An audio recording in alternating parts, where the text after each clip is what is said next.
ढेंकानाल जिला कामाख्यानगर दीर्घ दिन पर कामाख्यानगर दे चलिला अनुकूल डुबुरी यात्रीवाही ट्रेन परीक्षामूलक भावे शुभारंभ कले ईस्ट कोस्ट रेल निर्वाही निर्देशक।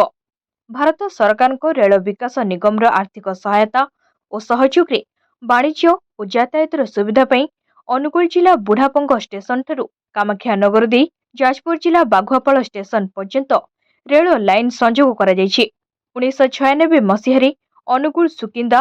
92 किलोमीटर को रेल विभाग मंत्री द्वारा शिलान्यास कर केंद्र बीजेपी सरकार को रेल विभाग मंत्री अश्विनी वैष्णव और केंद्र शिक्षा विकास मंत्री धर्मेंद्र प्रधान को बलिष्ठ उद्यम रेलपथ कार्य सफल रूपायन होइतिबा जଣାपड़ी। रेल संजोगर मुख्य प्रकल्प परिचालक प्रदीप कुमार महांती, साधारण प्रकल्प परिचालक किशोर मोहन मिश्र, पूर्वतट रेलपथर मुख्य सुरक्षा अधिकारी, मुख्य धारणा जंत्री, मुख्य विद्युत संप्रसारण जंत्री, मुख्य संकेत जंत्री, कामाख्यानगर दायित्व थिबा रेल प्रकल्प परिचालक राजेंद्र कुमार साहू प्रमुख उपस्थित रही सिग्नल गृह परिदर्शक, रेल धारणा निरीक्षण, विद्युत संजोग कार्य परिदर्शन करी सही ट्रेन रे बाघुआपाल स्टेशन अभिमुखे यात्रा करथिले। कामाख्यानगर अंचल रे यात्रीवाही ट्रेन चलाचल आरंभ होइतिबारु अंचलवासी कृतज्ञता सह खुशी व्यक्त अछंती।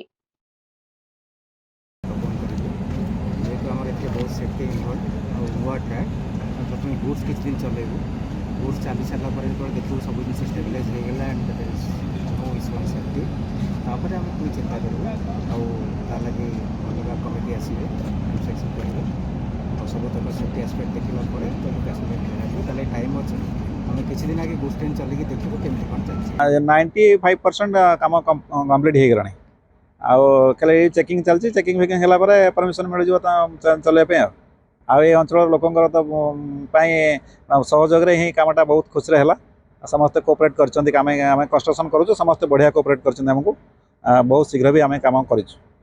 ढेंकानाल कामाख्यानगर प्रकाश कुमार पात्र रिपोर्ट तीर्थक्षेत्र लाइव।